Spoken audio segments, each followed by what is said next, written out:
புதிய காரியம் செய்வேன் என்றாரே, இப்பொழுதே தோன்றும் என்றாரே. வனாந்திரம் வயல்வெளியாகும், அவ்வாந்திர வெளியிலாரும். வனாந்திரம் வயல்வெளியாகும், அவ்வாந்திர வெளியிலாரும். எசேக்கியேல் 12வது அதிகாரம் அதனுடைய 28வது வசனம். ஆகையால் என் வார்த்தைகளில் ஒன்றாகிலும் இனி தாமதிப்பது இல்லை என்று கர்த்தராகிய ஆண்டவர் உரைக்கிறார். என கண்பான தேவ பிள்ளைகளே, பல நாட்களாக நீங்க எதிர்பார்த்து கொண்டிருக்கிற அந்த காரியத்தை ஆண்டவர் இன்றைக்கு நிறைவேற்ற போகிறார். இனி தாமதம் இல்லை. ஒருவேளை நீங்கள் காத்திருந்து சோர்ந்து போயிருக்கலாம். நீங்கள் காத்திருந்து ஏமாற்றப்பட்டிருக்கலாம். காத்திருந்து மனம் தளர்ந்து போயிருக்கலாம். இந்த நாளிலும் கூட ஆண்டவர் சொல்லுகிறார், இனி தாமதிப்பது இல்லை. இனி உங்க வாழ்க்கையில எதெல்லாம் நீங்கள் எதிர்பார்த்து கொண்டிருக்கிறீர்களோ அதெல்லாம் ஆண்டவர் நிறைவேற்ற போகிறார். இது நிறைவேறுகிற நாட்கள், இது நீங்கள் பெற்றுக்கொள்ளுகிற நாட்கள், இது உங்க கையிலே வந்து சேருகிற நாட்கள். இதை ஒருவரும் தடுக்கவே முடியாது. ஆண்டவர் உங்களுக்கென்று ஒரு காரியத்தை செய்வதற்கு அவர் இந்த நாளிலும் கூட ஆயத்தம் உள்ளவராயிருக்கிறார்.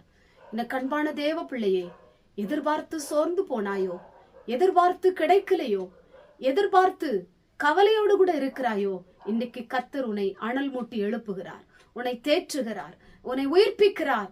இன்றைக்கு இனி தாமதம் இல்லாதபடிக்கு உங்க வாழ்க்கையிலே எல்லாவற்றையும் அவர் செய்து முடிக்க போகிறார்.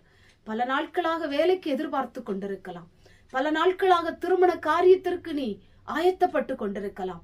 பல நாட்களாக பல காரியங்களுக்காக தேடி தேடி ஒன்று வாய்க்காமல் போயிருக்கலாம். பல நாட்கள் தேவ சமூகத்திலே காத்திருந்து முயற்சி செய்து ஒன்றும் பலனில்லாமல் போயிருக்கலாம். இன்றைக்கு அந்த நாட்கள் எல்லாம் ஆசீர்வாதத்தின் நாட்களாய் மாறப்போகிறது. உங்க வாழ்க்கையிலே ஆண்டவர் அற்புதம் செய்ய போகிறார். பல நாள் எதிர்பார்ப்பு இந்த நாள் நிறைவேறுகிற நாளாய் மாறப்போகிறது. கர்த்தர் இன்றைக்கு உடைய வாழ்க்கையை ஆசீர்வதித்து உயர்த்த போகிறார். உற்சாகமா இருங்க, வெளிப்போடு இருங்க. இந்த வசனத்தின்படி உங்க வாழ்க்கையில கர்த்தர் அற்புதம் செய்வார். கண்களை மூடி ஜெபம் பண்ணுவோம்.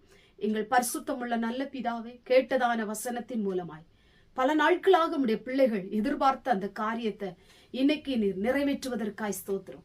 ஆண்டவரை எதிர்பார்த்து சோர்ந்து போயிருக்கிற உடைய பிள்ளைகளுடைய வாழ்க்கை, கலங்கி போயிருக்கிற உடைய பிள்ளைகளுடைய வாழ்க்கையில இன்னைக்கு ஒரு மகிழ்ச்சியை கொடுத்து உடைய பிள்ளைகளுடைய வாழ்க்கையை ஆசீர்வதிக்க போவதற்காய் ஸ்தோத்திரம். இந்த வார்த்தை கேட்டுக்கொண்டிருக்கிற ஒவ்வொருடைய எதிர்பார்ப்பும் நன்மையில முடியட்டும், ஆசீர்வாதத்துல முடியட்டும், உயர்வுல முடியட்டும். உடைய கிருபை தாங்கட்டும். இயேசுவின் மூலம் செபிக்கிறோம் பிதாவே, ஆமென்.